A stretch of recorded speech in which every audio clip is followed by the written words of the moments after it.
packed within 270 square miles of concrete, is the world's fourth largest leading financial centre, known as Singapore. This makes it a melting pot for cultures and races from across the globe, and it was here that His Holiness Hazrat Mirza Masroor Ahmad, Khalifatul Masih V, gave a historic address on the true message of Islam for the people of Singapore. At a reception event held at the Mandarine Oriental Hotel on the 26th of September, Hazrat Khalifatul Masih V first held meetings with influential political leaders and dignitaries, including Mr. Lee Koon Choi, a founding member of the ruling People's Action Party, who during a distinguished career also served as Singapore's ambassador to various countries. Huzoor was also interviewed by representatives of Indonesia's national media. The main event was attended by over 100 influential political and non-government leaders, including foreign consul generals, faith leaders, press and members of the National Parliament of Singapore and neighbouring countries.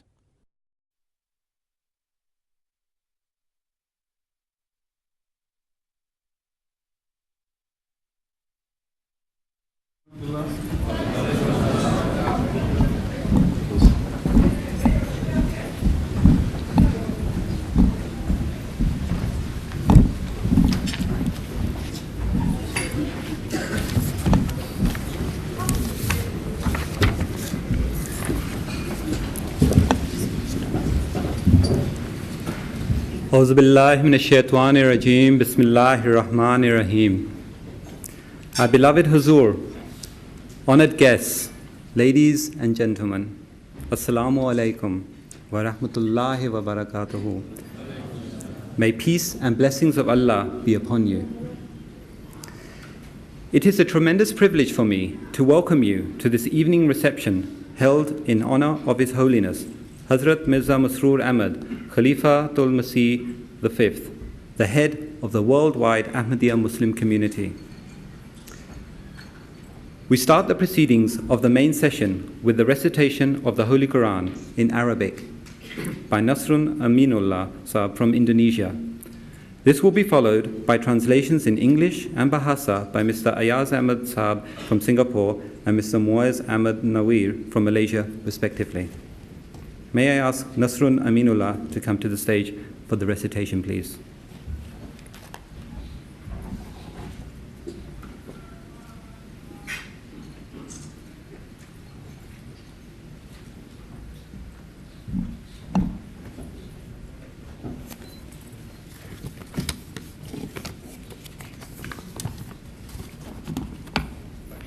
Assalamu alaikum wa rahmatullahi wa barakatuh. أعوذ بالله من الشيطان الرجيم. بسم الله الرحمن الرحيم.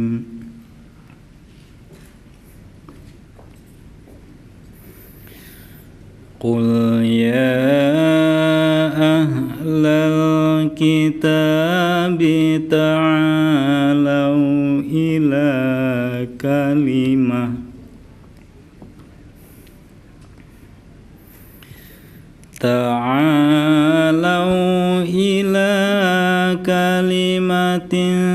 سواء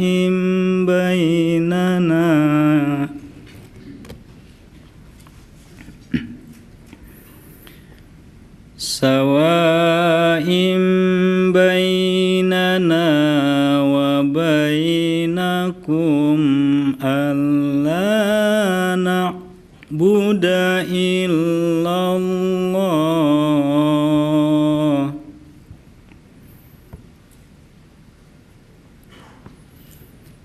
ولا نشرك به شيئا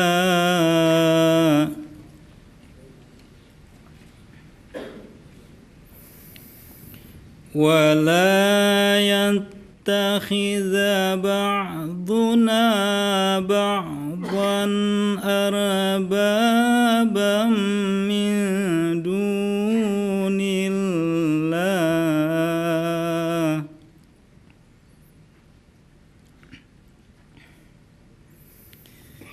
فإن تولوا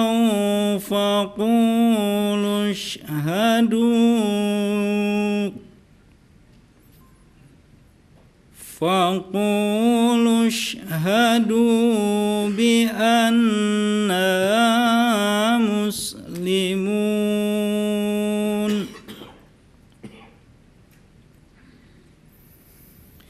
يا أهل الكتاب لم تحاجون في إبراهيم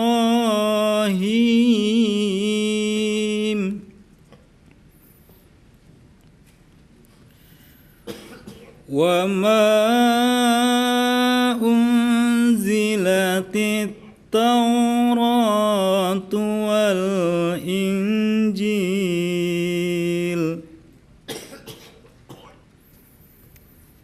إلا من بعده أفلا تعقلون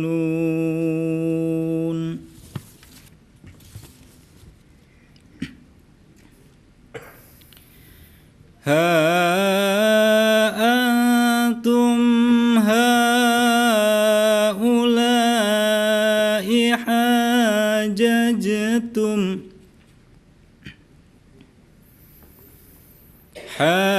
حاججتم فيما لكم به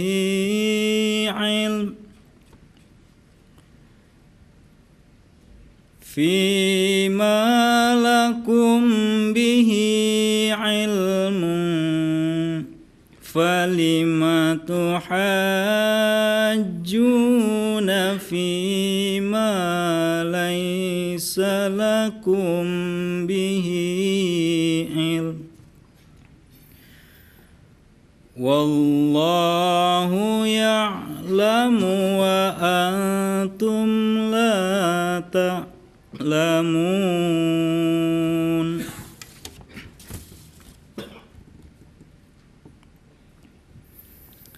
ما كان إبراهيم يهوديا ولا نصرانيا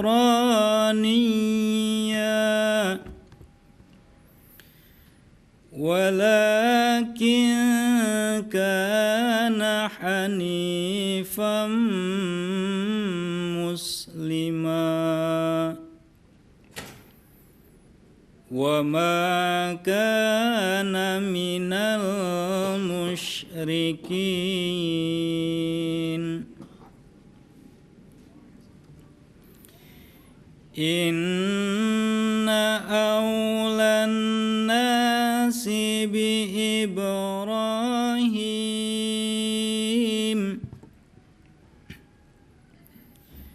للذين اتبعوه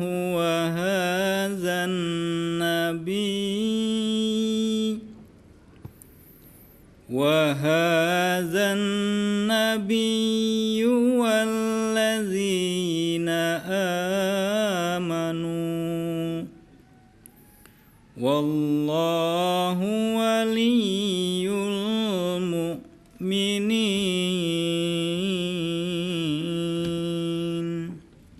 Assalamualaikum warahmatullahi wabarakatuh.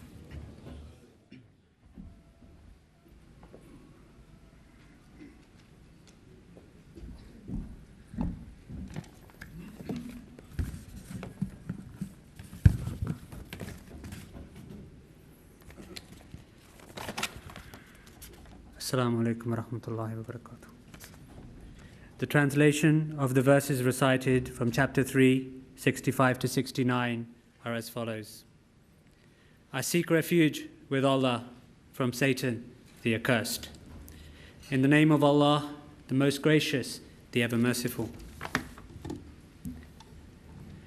Say, O people of the book, come to a word equal between us and you, that we worship none but Allah, and that we associate no partner with Him, and that some of us take not others for lords besides beside Allah. But if they turn away, then say, bear witness that we have submitted to God. O people of the book, why do you dispute concerning Abraham when the Torah and the Gospel were not revealed to after him? Will you not then understand? Behold, you are those who disputed about that whereof you had some knowledge. Why then do you now dispute about that whereof you have no knowledge at all? Allah knows and you know not. Abraham was neither a Jew nor a Christian, but he was ever inclined to God and obedient to him, and he was not of those who associate gods with Allah.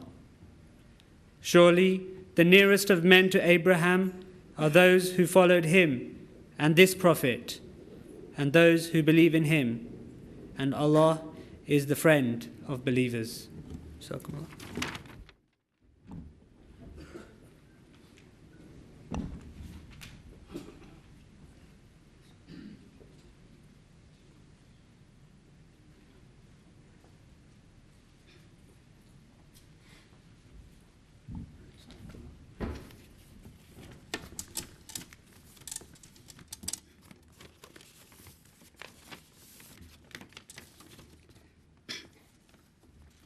Assalamualaikum warahmatullahi wabarakatuh.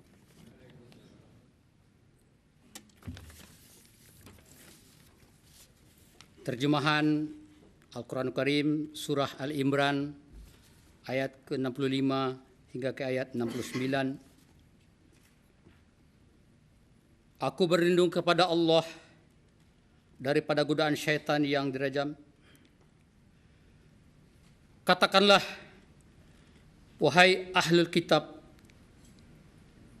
marilah kepada satu kalimah yang sama di antara kami dan kamu, ialah bahwa kita tidak menyembah kecuali kepada Allah, dan tidak pula kita mempersekutukannya dengan Dia sesuatu apapun, dan sebagian kita tidak mengambil sesuatu yang lain menjadi Tuhan selain Allah.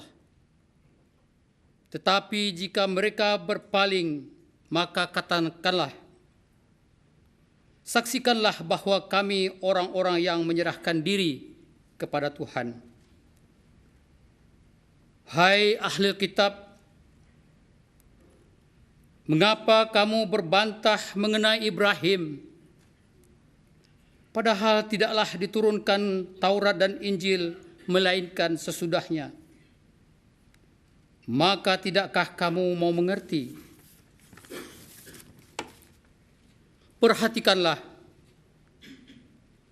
kamu adalah orang-orang yang berbantah mengenai apa yang kamu mempunyai sedikit pengetahuan. Maka kini mengapa kamu berbantah pula mengenai apa yang kamu tidak mempunyai pengetahuan sama sekali? Sedangkan Allah mengetahui dan kamu tidak mengetahui. Ibrahim bukan seorang Yahudi dan bukan pula seorang Nasrani, tetapi ia seorang yang selalu cenderung kepada Allah dan patuh taat, dan bukan dari antara orang-orang musyrik.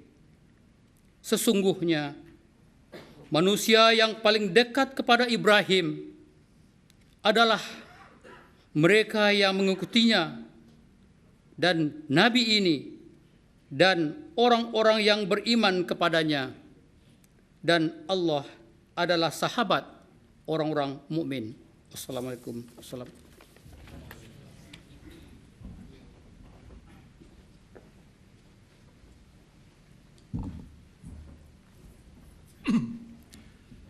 Before we move to the keynote address from His Holiness, I would now like to request the President of the Ahmadiyya Muslim community in Singapore, Mr. Abdul Aziz, to say a few introductory remarks.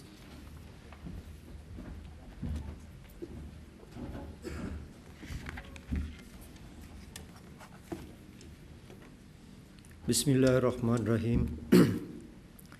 In the name of Allah, the Gracious, the Most Merciful. Our beloved Huzoor, honored guests, ladies and gentlemen, Assalamu alaikum warahmatullahi wabarakatuh. May peace and blessings of Allah be upon you. As we have many guests who are new to the Ahmadiyya Muslim community, I would like to give a short introduction to the community itself. The Ahmadiyya Muslim community was founded in 1889 by Hazrat Mirza Ghulam Ahmad of Qadian, India. He claimed to be the expected reformer of the latter days and the awaited one of the world's great religions. His mission was to revive the peaceful teachings of Islam and fill people's hearts with the love of God and the duty to serve mankind. On a global level, the Ahmadiyya Muslim community is now established in more than 200 countries, and it spearheads an international effort to promote education and health across the developing world, especially in Africa and Asia, as well as a global peace campaign to engender respect and human rights for all. Coming now to a local level, in Singapore, the Ahmadiyya movement was first introduced in Malaya, that is Singapore, in 1935 by a missionary sent by the second Khalifa of the Ahmadiyya Muslim community. Through voluntary community member contributions and by the grace of God, Masjid Ahmadiyya Singapore was established.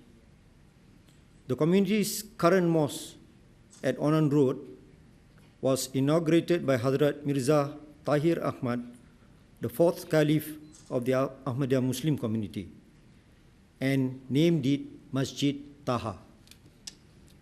Today, the Ahmadiyya Muslim community is the only Muslim sect in the world that is united under the hand of one leader, the Khalifa, who is elected as the successor to the promised Messiah, Hazrat Mirza Ghulam Ahmad of Qadian, peace be upon him. His Holiness Hazrat Mirza Masroor Ahmad is the fifth Khalifa of the Ahmadiyya Muslim community. Elected to this lifelong position in April 2003, His Holiness serves as the community's worldwide spiritual and administrative head, with tens of billions of members spread over 200 countries.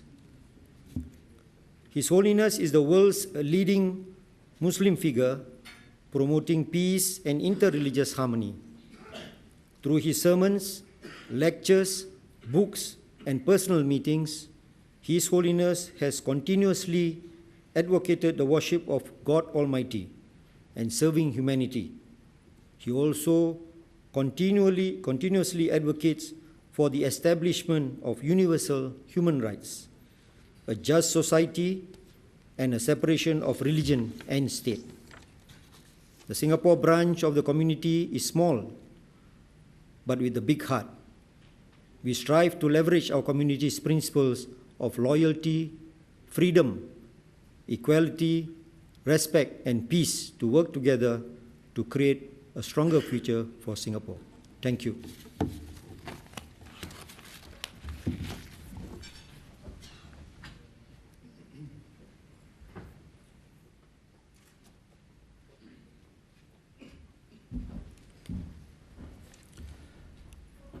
I would now like to ask Mr. Lee Kun Choi to say a few words. Mr. Lee is the former ambassador to China, Egypt, Russia, Indonesia, and Japan. Mr. Lee is the former Minister of State for Culture and Information, and he is also a founding member of the PAP.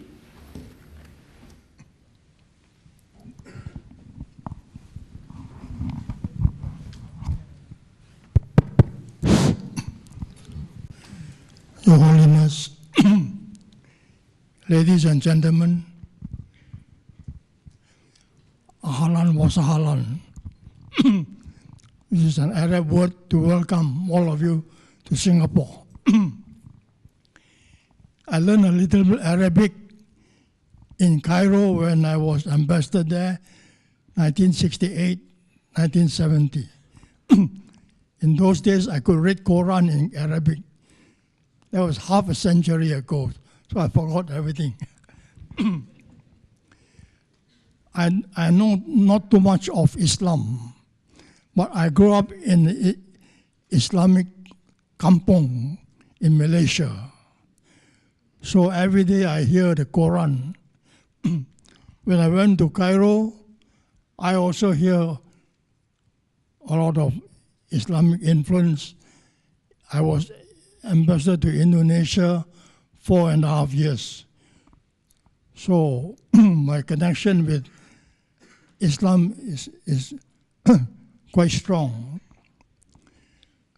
When I was in Cairo for 2 years, 4.5 years in Indonesia, there was peace. I enjoyed really peace and tranquility. No riot, nothing. Very peaceful. That was the image I get of Islam. But nowadays, I see Cairo every day, right. Muslim countries every day, right. Seem to give a wrong image of Islam. Image has got a wrong in the world. The people say what Islam is connected with violence. I think that's very wrong. So I'm very glad that a movement like yours will do something to correct this image that Islam means peace and harmony with other religions.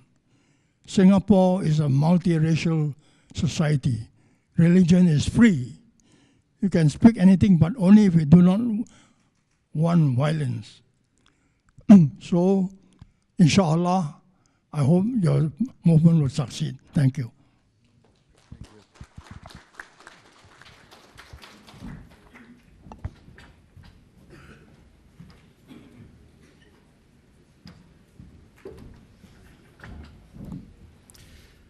Thank you very much, Mr. Lee. Now I would like to request His Holiness to present donations from the Ahmadiyya Muslim community in Singapore to 4 local charities in recognition for their outstanding humanitarian efforts in Singapore.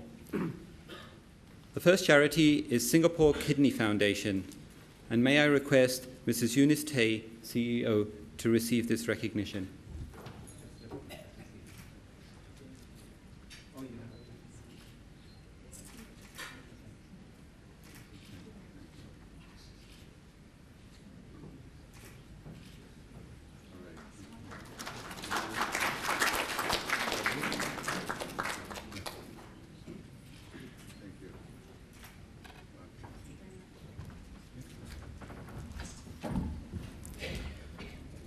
The second charity is the Singapore Red Cross, Mr. Benjamin William, Secretary General.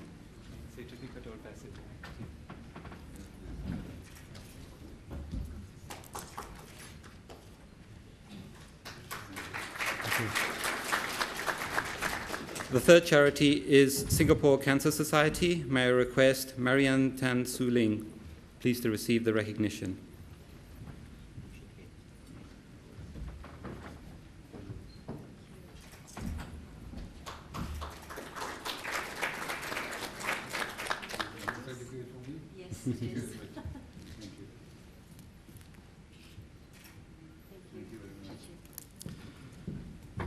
And finally, may I request the Children's Cancer Foundation, Tan Lei Ng, Senior Executive, please to receive the recognition award.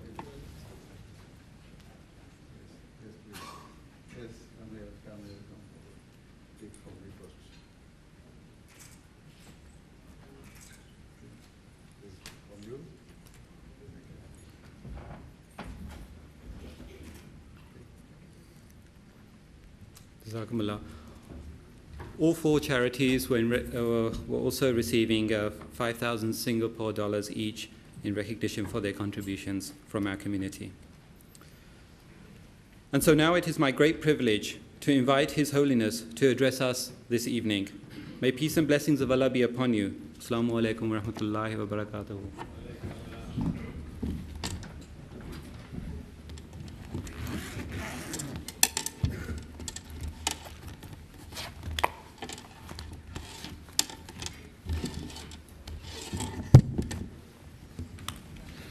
Bismillahirrahmanirrahim. Assalamu alaikum wa rahmatullah. First of all, I would like to express my sincere gratitude to all of you for accepting our invitation and gracing us with your presence here today. Rather than attending a reception for a head of state, a major scientist, a high-profile economist, or a high-ranking politician, you have come to a welcome reception organized by an Islamic religious community. You have come even though you yourselves are not associated either with Ahmadiyya Muslim community or our religion, and so certainly this is a reflection of your open-heartedness and high moral values. Having a relationship with worldly leaders is a way to increase worldly connections and is a means of networking. By attending a science forum, a person can discover new scientific advances. Whilst being in the company of an academic or scholar is a means to increase one's knowledge. Further, in today's world, the opinions of economists are deemed to be extremely important. This is because during the past few years, an economic crisis has spread across the globe, despite the fact that great efforts are constantly being made towards achieving economic prosperity. Although Singapore is a small country, it too is playing its part towards the progress of the world's economy. Indeed, I am sure many of you will be playing your respective roles towards this. And for this reason, you will have a particular interest in hearing new opinions or theories made by economists or analysts. With regards to politics, we find the governments and international policies change from time to time. And so people are particularly interested in hearing the views of politicians and keeping abreast with the latest political development. However, when it comes to religion, the world today does not give it anywhere near as much importance. Even those who have some interest in religious matters or who call themselves religious tend to still prioritize worldly matters. And so, at best, religion is given a secondary status. In light of these considerations, it is my view that the fact that you are here to attend a reception of the worldwide head of a religious community is a great testament to your high levels of tolerance and broad-mindedness. It would be wrong of me to not express my thanks because whilst deviating from basic moral etiquette, I would also be ignoring the teachings of my religion. This is because the founder of Islam, the Holy Prophet Muhammad sallallahu alaihi wasallam, taught that a person who does not show gratitude to mankind does not show gratitude to his Creator. And so, if these sentiments of gratefulness are not present, then all forms of religious worship are without merit and worthless. After this brief introduction and expression of thanks, I would now like to present a few points regarding the teachings of my religion. Islam provides the world with spiritual and moral teachings and exhorts people towards attaining the very highest standards. However, apart from these spiritual teachings, Islam also provides us with a complete code of conduct about how to live in society and how to conduct our social lives. Islam has provided detailed guidance of how to maintain relations at all levels, from the very basic level of the family unit all the way through to international relations. Furthermore, Islam also teaches us how to conduct our financial and economic affairs and outlines the responsibilities of a true Muslim in his financial dealings. Whilst Islamic teachings, which are given in the Holy Quran, command Muslims to fulfill the rights owed to God, at the same time, they also instruct us to fulfill the rights of God's creation.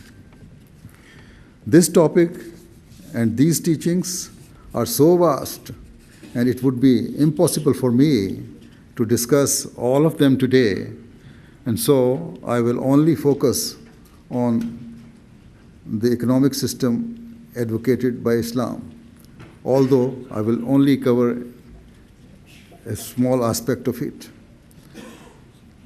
I will mention a few points which will explain basic economic principles according to Islam's real teachings. In much of the world today, there is a belief or perception that Islam is a religion of extremism and force. Thus, when I mention the economic system taught by Islam, perhaps many will think that in the name of God and as a means to fulfill vested interests, the Islamic economic model will be based on force and compulsion. Let me say at the outset that this is entirely wrong, and the reality is complete opposite. Such misconceptions have arisen because a number of Muslim clerics have not understood the true teachings of the Quran, and so they are presenting an entirely wrong picture of Islam to the non-Muslim world. Furthermore, and with great regret, the truth is that there are also some selfish Muslims, not in numbers, but they are, who seek only to serve their own personal interests, to feed their own ambitions and desires.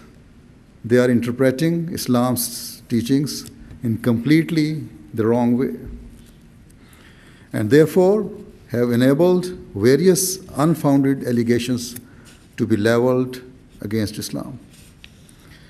Their acts unfairly tarnish Islam's pure name, even though The reality is that at every instance, Islam provides only rational and logical answers that are entirely fair and just.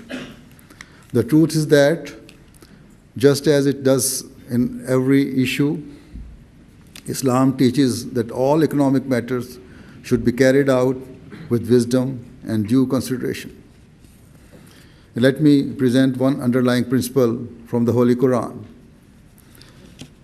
Allah the Almighty says, it is who created for you all that is in the earth. Thus, the Quran teaches that everything in the world has been created for the benefit of mankind.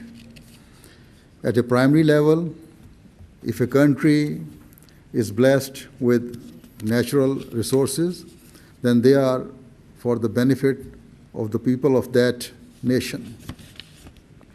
However, Islam further extends the scope of this and says that we should also take care and assist our neighbors.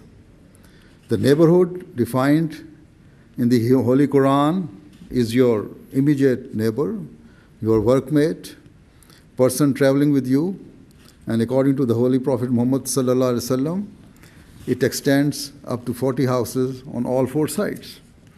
It can further be extended to neighboring cities and countries. One can realize how far this goes. Thus, where on one hand a nation reaps the fruits of the resources God has bestowed upon it, on the other hand, it should also use that wealth to help those countries and people that are in need. Such wealth must be realized in an entirely fair and selfless manner, without any form of discrimination and without greed or a desire for personal gain. If we look at the natural world, we find how Allah has enriched it with such an array of natural resources that each play an important role in the economic progress of the world. For example, we find that mountains play a positive role in ensuring economic prosperity. We also find an array of natural resources that are present underground. For example, precious and extremely valuable stones and minerals are found. Then there are vast oil reserves in many parts of the world which continue to provide huge wealth. Further, there are flowing rivers, and certainly water is the most fundamental requirement and is in ever greater demand. Indeed, a chronic lack of water is becoming an increasingly critical and desperate issue in some parts of the world. Anyway, these are just a few examples of the many forms of natural wealth and God Almighty has bestowed throughout the world. Islam teaches that all of these resources are the combined property and wealth of all mankind. Thus, all of these blessings are for all people, and so they should all derive benefit from them. These vast treasures that Allah the Almighty has endowed, both above and below the earth, are not just for a few selected individuals, but are for the benefit of every single person in every part of the world. Of course, there are those who invest or use their expertise to facilitate the use of these blessings and have a right to certain incentives or benefits. There are scientists who discover new and better ways to find and extract such resources and develop machinery or devices to facilitate the positive utilization of natural resources. Certainly, for making such efforts, they are entitled to some form of remuneration. Similarly, there are engineers who, having attained advanced qualifications, enter different specialities and work towards developing these resources, and so they too are entitled to benefit. Further, there are experts from various other fields who are entitled to their due shares. However, it must also be made categorically clear that no person or group has the right to deny a normal employee or laborer the due share for their efforts. According to the prevalent circumstances of the time, it is the job of the governments to provide such workers with appropriate salaries and the best possible working conditions, so that the gap between the rich and the poor can be reduced as much as possible. To provide such facilities and employment rights is also the responsibility of the rich companies or organizations that employ such workers. Unlike socialism, Islam does not say that the wealth of the rich should be forcibly taken from them and that they should only be permitted to keep a basic amount.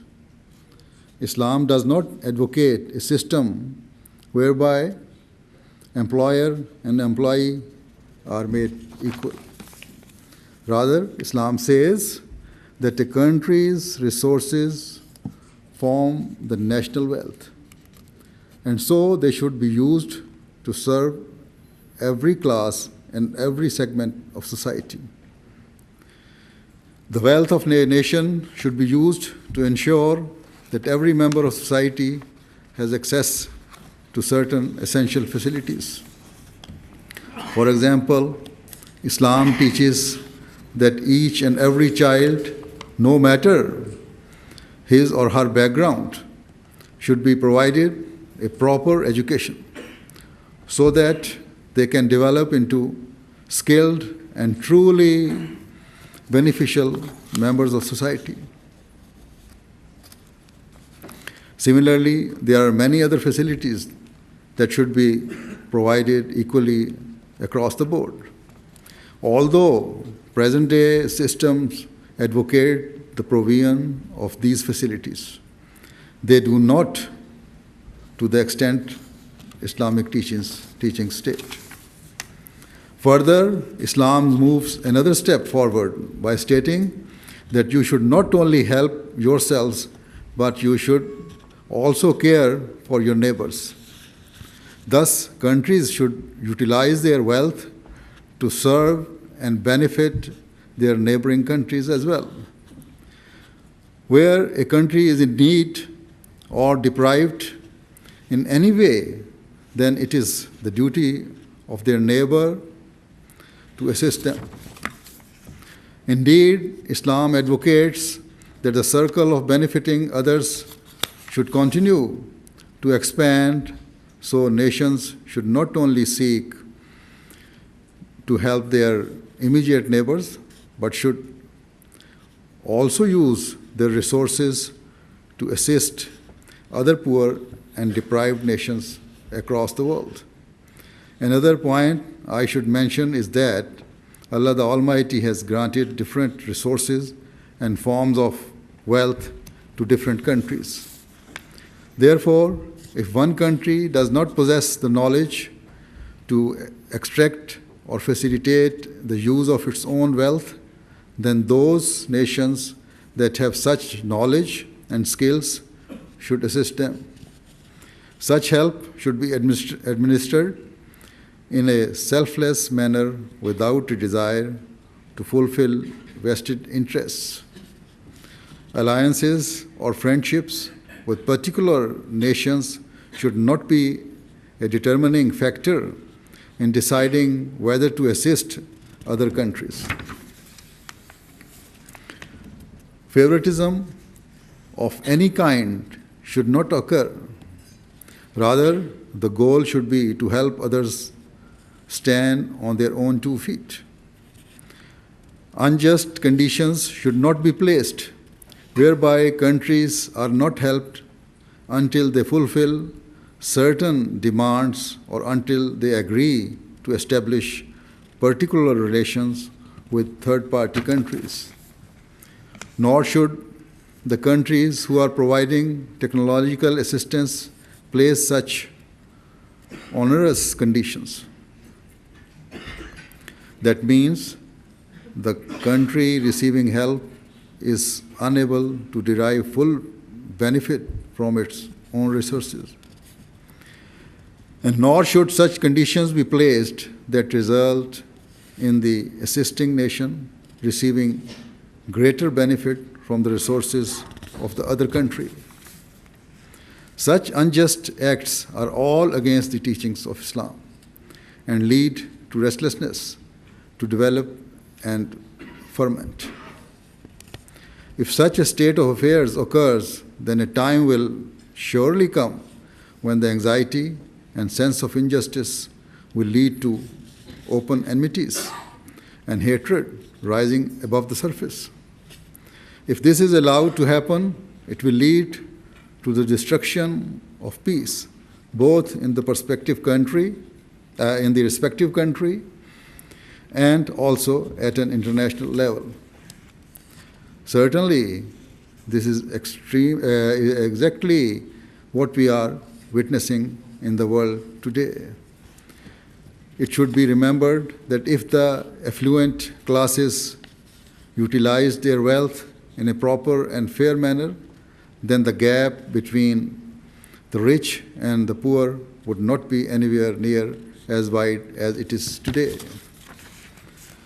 On an international level, if all the wealth and aid used to assist poorer nations was distributed in an appropriate way, then we would not see inequality and friction between nations increasing as it is today.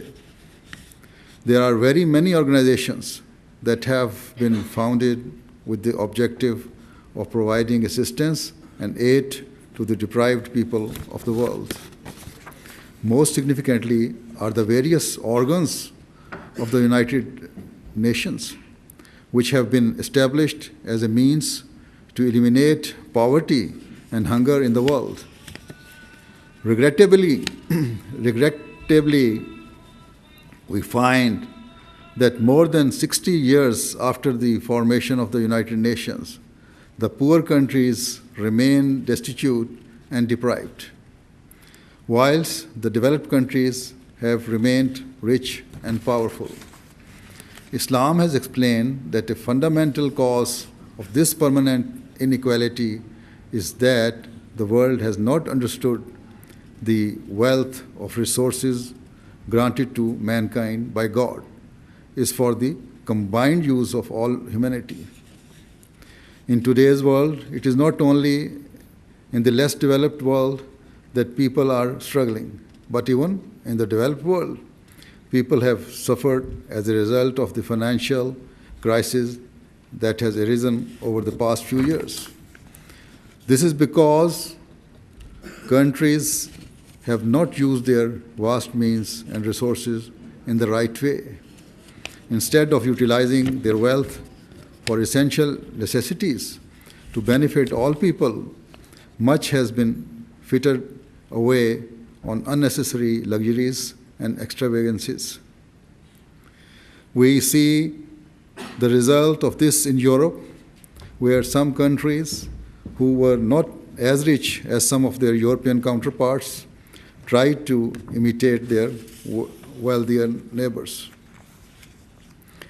Rather than tread conservatively, they went beyond their means to try and fulfill such unrealistic ambitions and are now suffering the consequences. whilst the other members of the European Union have sought to help them to a certain extent. Even they are now starting to question and consider that for how long they should continue to help the weaker nations. We find that the root causes for the problems and the growing friction emanates from both sides. On the one hand, those requesting help have made unreasonable demands, whilst on the other side, the wealthier nations have not been willing to make necessary sacrifices for the greater good. Both of these factors have led to a marked deterioration in current situation. Islam, however, counsels that the best state of affairs, which are of peace and harmony, can only be established when both sides work together for the greater good. The poor must fulfill their own responsibilities and work hard in order to benefit from their resources and wealth. On the other hand, the rich should happily display a true spirit of sacrifice in order to help their brothers and sisters. They should understand that their wealth and resources have all been bestowed by Allah, and so they must be utilized to fulfill the rights of His creation. Most regrettably, such ideals are not being implemented in the Muslim world today, to whom these teachings were given, and nor they are being practiced in the non-Muslim world, who make huge claims of fulfilling the rights of people. Indeed, even in the developed countries, there are hundreds of thousands of people who are suffering from hunger and poverty. In conclusion, I should say that this is an extremely vast topic, and I have only covered a very small aspect of one part of this huge subject. Certainly, there is an essential need for the world to pay heed towards fulfilling the rights of one another. The world has come to resemble a global village. And so, if we fail to discharge each other's rights, then the unrest that has already taken root would ultimately lead to extremely dangerous and devastating consequences. If we look back at history, we realize that a major factor that led to the first two world wars was the prevailing economic situation. And this part of the world where you reside was also caught in its effect. If such circumstances were to prevail again, it would be extremely difficult to predict who would be safe and who would be in danger. We can only pray and present the facts and realities in front of everyone in an effort and hope that the world can be saved from all forms of destruction and danger. This is essential so that we are not looked upon with anger and as transgressors by our future generations. Before ending, I would like to once again thank all of you for taking the time and effort to attend today. May Allah bless you all. Thank you very much.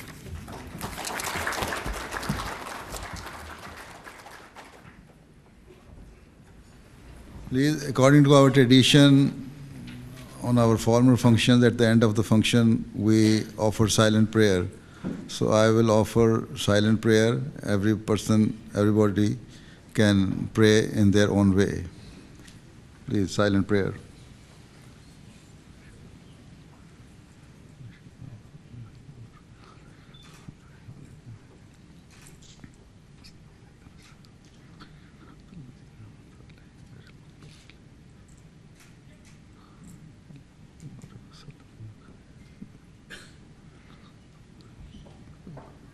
Ameen.